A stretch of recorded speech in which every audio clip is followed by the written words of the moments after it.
नमस्कार विद्यार्थी मित्रांनो, सेवा सामाजिक विकास संस्थेच्या YouTube चॅनलमध्ये आपलं स्वागत आहे.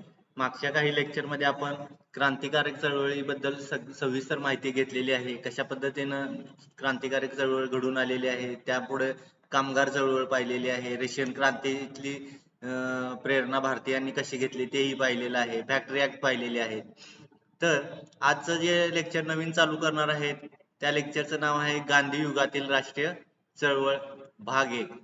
गांधीजींनी भारतीय स्वातंत्र्य मिळवण्यासाठी मोलाची कामगिरी केलेली आहे. तर त्याचीच आपण पूर्णपणे सविस्तरपणे माहिती घेणार आहोत. तर चला पाहूया.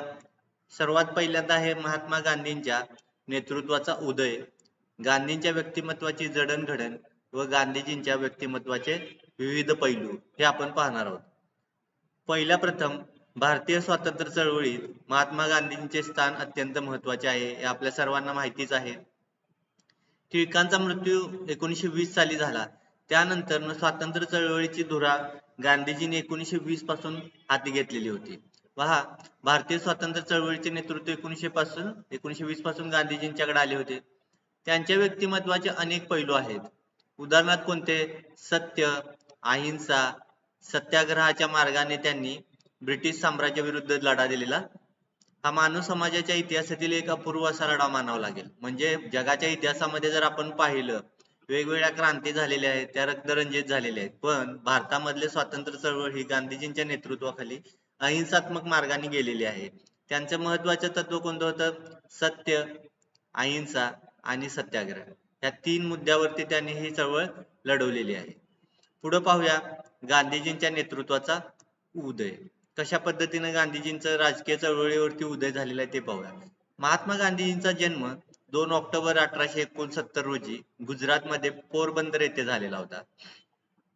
1869 साली. त्यांच्या आजोबांचं नाव उत्तमचंद आणि वडिलांचं नाव करीमचंद असे होते. ते दोघेही पोरबंदर आणि राजकोट या संस्थानाचे काय होते तर दिवाण म्हणून काम करत होते.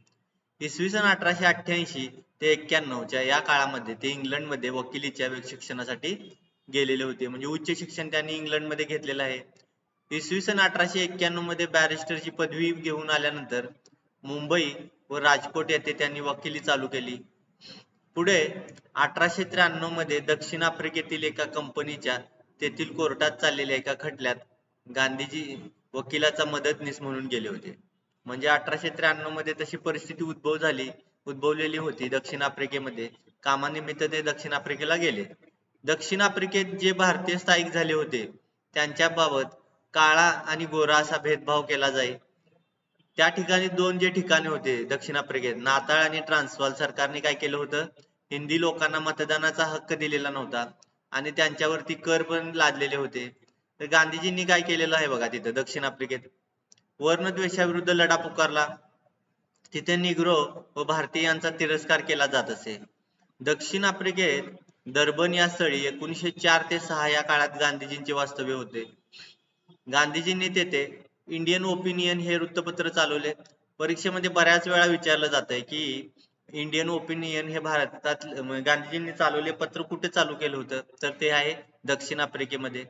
रेल्वेच्या प्रथम श्रेणीच्या डब्यातून प्रवास केला म्हणून श्वेतवर्णीय रेल्वे अधिकाऱ्यांनी त्यांना धक्के देऊन खाली उतरवले. या घटनेतून त्यांना कृष्णवर्णीयांच्या हक्कासाठी लढा देण्याची एक प्रेरणा किंवा स्फूर्ती मिळाली असे आपण म्हणू शकतो. त्यांनी हिंदी लोकांची बाजू घेऊन सत्याग्रह केला. सत्याग्रह लढ्यात ते यशस्वी देखील झाले. अहिंसात्मक सत्याग्रहाच्या शस्त्राला फार मोठे यश प्राप्त झाले. म्हणजे सगळ्यात पहिल्यांदा गांधीजींनी अहिंसेचं तत्व कुठं वापरलेलं आहे? भारतात नाही तर ते दक्षिण आफ्रिकेत वापरलं. कराराची मुदत संपलेल्या भारतीय कामगारावर 3 पौंडाचा पोल टॅक्स दक्षिण आफ्रिकेतील सरकार लादत होते. तर त्या कराच्या विरोधात गांधीजींनी काय केलं होतं? आंदोलन करून विरोध दर्शवला. पुढे 9 जानेवारी 1915 रोजी गांधीजी भारतात परतले. नामदार गोपाळकृष्ण गोखले यांना गांधीजींनी काय केलं होतं? आपलं गुरु मानलेलं होतं. नामदार गोखले यांच्या सल्ल्यानुसार गांधीजींनी 1915 ते 16 मध्ये देशभर दौरा केला. म्हणजे ज्यावेळेस महात्मा गांधी हे गोपाळकृष्ण गोखलेंना भेटले तर त्यावेळेस त्यांनी प्रथम भारताचं दर्शन घडवण्यासाठी भारताचा दौरा करण्याचा सल्ला दिलेला होता. भारतातील राजकीय असेल, सामाजिक, आर्थिक परिस्थितीचे अवलोकन त्यांनी केले. हिंद स्वराज्य हे छोटेखानी पुस्तक त्यांनी 1909 मध्ये लिहिले. गोपाळकृष्ण गोखले यांच्याकडून गांधीजींनी राजकारणाचे आध्यात्मिकरण हा वारसा घेतला. म्हणजे राजकारणामध्ये साधन सुचिता आपण म्हणतोय त्याला, किंवा एक प्रकारे सभ्यतेचं राजकारण करण्याचं जे धोरण गांधीजींनी वापरलं ते त्यांनी कोणाकडून घेतलेलं आहे, तर गोपाळकृष्ण गोखले यांच्याकडून घेतलं. गांधीजी संसारी होते तरी ते संन्यास वृत्तीने राहत. स्वतःला सनातनी हिंदू म्हणून घेत व सामाजिक सुधारणांचा पुरस्कारही करत. म्हणजे अनेक पैलू गांधीजींच्या व्यक्तिमत्वामध्ये आपल्याला दिसून येतात. सत्यनिष्ठ, परमसहिष्णुता, प्रामाणिकपणा, कणखरपणा, विनम्रपणा, आदर्शवाद, व्यवहार चातुर्य, शिस्तप्रियता, अस्पृश्यांबद्दल कळकळ आदी असे बरेच गुण त्यांच्यामध्ये होते. गांधीजींनी लेख, भाषणे, मुलाखती, पत्रव्यवहार, छोट्या पुस्तिका या सगळ्याद्वारे भरपूर लिखाण केले. दक्षिण आफ्रिकेत इंडियन ओपिनियन हे त्यांनी 1903 मध्ये व भारतात यंग इंडिया 1919 ते 1932 या सालामध्ये चालू केले.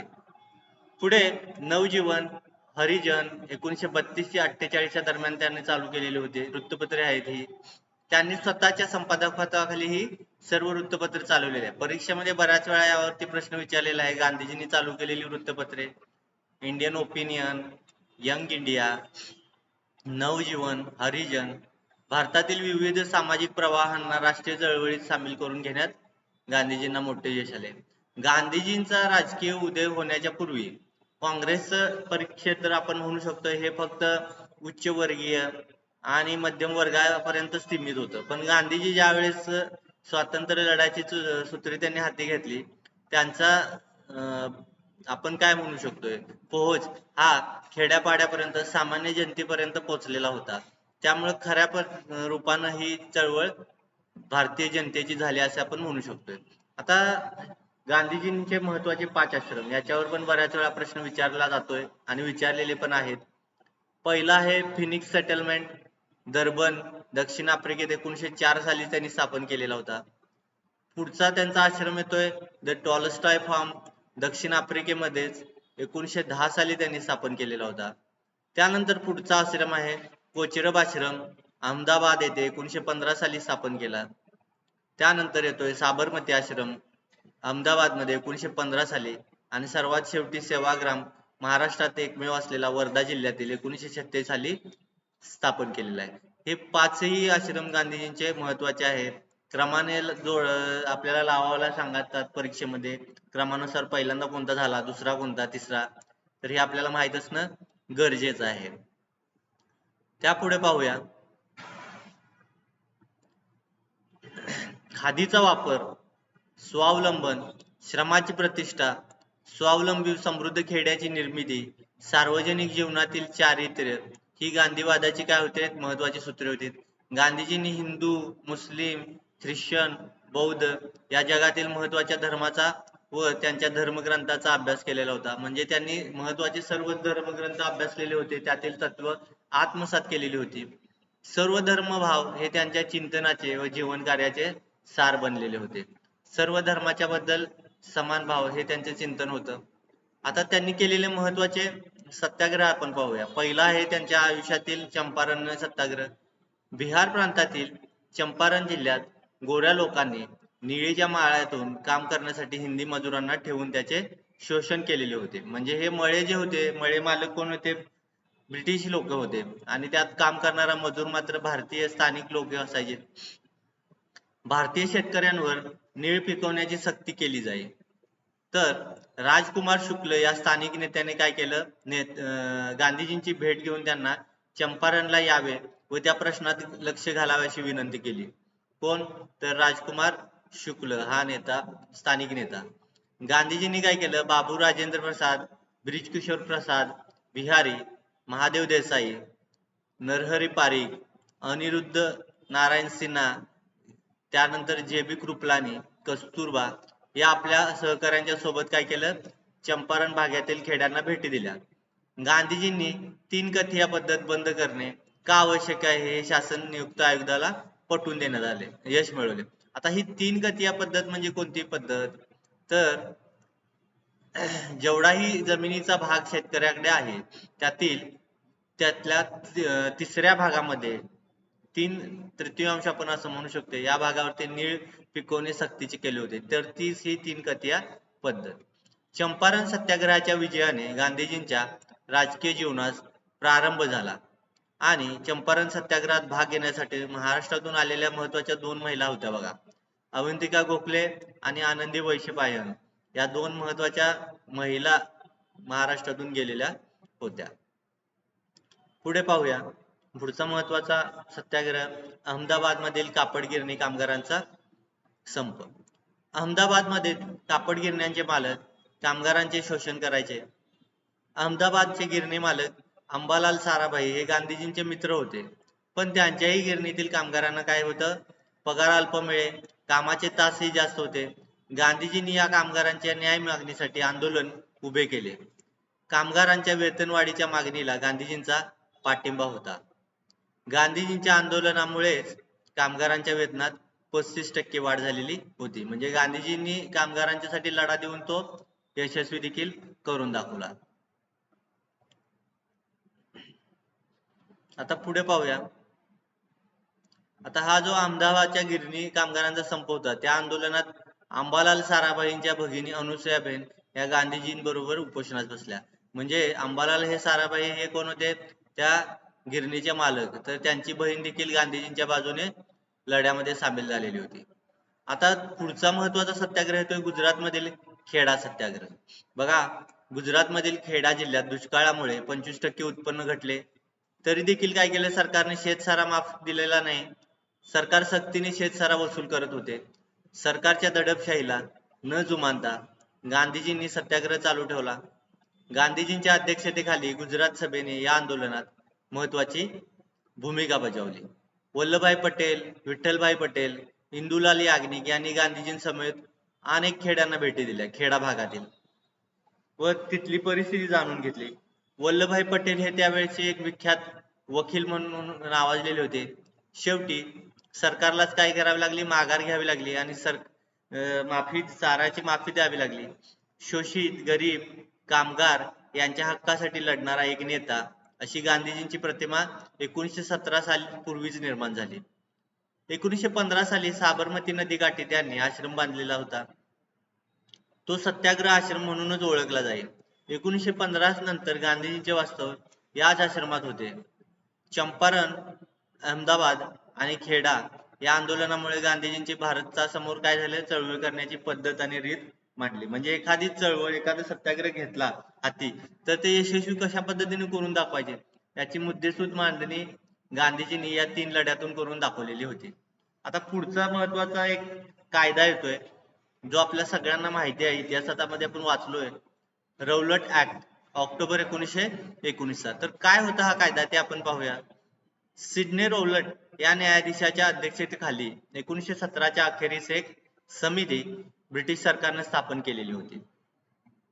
आता ह्या समिती स्थापन करण्यामागचा उद्देश काय, तर भारतातील क्रांतिकारी संघटनेच्या कार्याची माहिती गोळा करणे व त्यांच्या कार्याला आळा घालण्यासाठी उपाययोजना सुचवणे, हे काम या समितीकडे सोपवलेले होते. रौलट समितीने काय केलेला आहे, आपला अहवाल ब्रिटिश सरकारला सादर केला. या शिफारशीच्या आधारे केंद्रीय विधिमंडळाने 2 विधेयके संमत केली. पहिलं तर कोणतं विधेयक होतं बघा, राजद्रोहाच्या गुन्ह्यांसाठी अटक करण्यात आलेल्या व्यक्तीवरील खटले चालवण्यासाठी 3 न्यायाधीशांचे एक न्यायपीठ असावे व त्या न्यायासनाचा निकाल अंतिम असावा. म्हणजे ब्रिटिश सरकारच्या विरुद्ध कार्य केलेल्या क्रांतिकारकांसाठी किंवा राजकीय पुढाऱ्यांच्यासाठी खटला चालवण्यासाठी ही योजना आखलेली होती. दुसरा कायदा कोणता आहे, तर संशयित व्यक्तीला कारण न सांगता अटक करण्याचा व खटला न भरता कितीही दिवस तुरुंगात डांबून ठेवण्याचा अधिकार सरकारला प्राप्त झाला. हे 2 महत्वाचे कायदे रौलट ऍक्टच्या अंतर्गत ब्रिटिश सरकारने पास केलेले होते. आता या कायद्याविरोधात आपण सत्याग्रह करू असा इशारा गांधीजींनी गव्हर्नर जनरल त्यावेळेचा चेम्सफोर्ड यास दिला.